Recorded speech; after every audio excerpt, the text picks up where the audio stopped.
जाओ जाके पढ़ाई करो। लेकिन अब्बा, मैं आपको बताना चाहता था कि आज कैसे। में साहिल, हम बाद में बात करेंगे, अभी मुझे अपना काम मुकम्मल करने दो।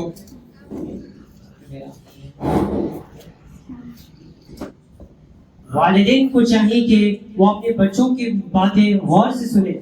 जिस तरह बड़े लोग जब सोचते हैं तो खामोश रहते हैं, वैसे ही जब छोटे बच्चे बोलते हैं तो वो बोलते हुए सोचते हैं। अगर आप उन्हें खामोश रहने के लिए कहेंगे तो आप उन्हें इनडायरेक्टली सोचो मत कह रहे हैं।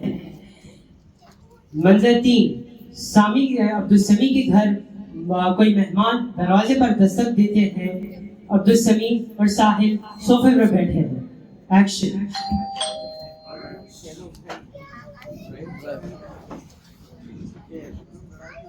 अरे ओ, अहमद चाचा आए हैं। अभी मेरा किसी से मिलने का मूड ही नहीं है। तो क्या करूं अब्बा?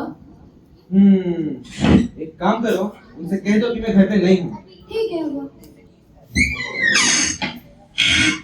अंकल अहमद, अब्बा अभी इस वक्त घर पे नहीं है। ठीक है, मैं उनसे कह दूंगी। देखा अब्बा, ये आसान था।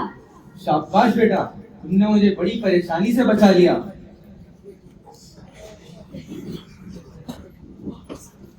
बच्चे जो वालिदैन को करते देखते हैं वही सीखते हैं। जैसे ही घर बच्चा हो गया तो आप समझ लीजिए कि आपके घर में एक लाइव कैमरा चल रहा है और बच्चा हर बात और अमल उसके जहन में रिकॉर्ड हो रहा है। आप चाहे जितनी भी नसीहत कर लें, बच्चे वही करेंगे जो अपने वालिदैन को करते देखते हैं। इस मंजर में साहिल ये सीखता है कि झूठ बोलना बड़े फायदेमंद है। साहिल और इब्राहिम क्लास में हैं और उस्ताद क्विज का ऐलान करते हैं। एक्शन।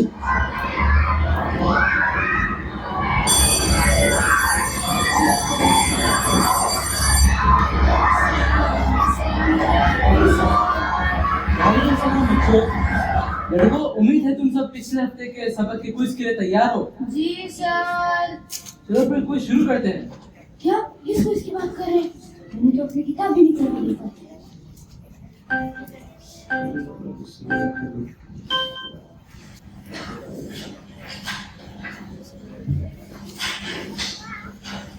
साहिल, अपने पेपर पे तवज्जो दो।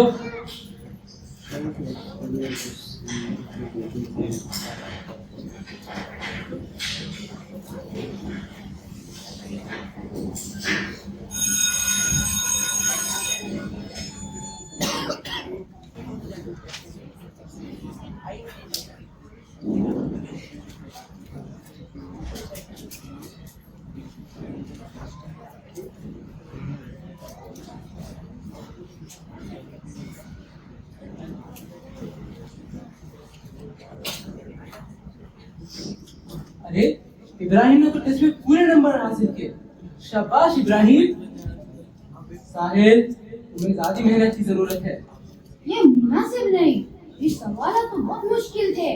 मुनासिब है नामुनासिब की बात नहीं है साहिल, ये सब तैयारी की बात है।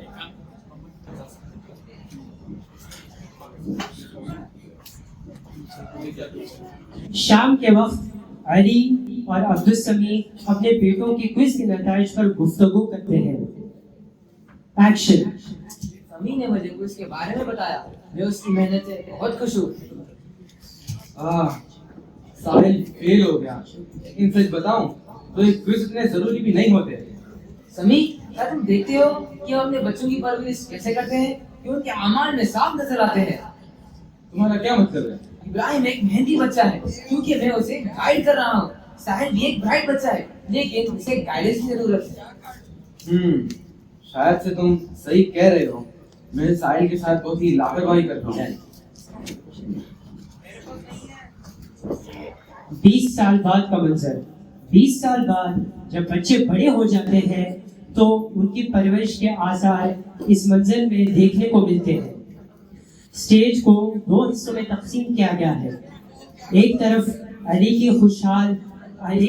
इब्राहिम की खुशहाल और कामयाब जिंदगी, और दूसरी तरफ साहिल की जिंदगी जो उसके बचपन की बुरी आदतों की वजह से मुश्किलों का शिकार है।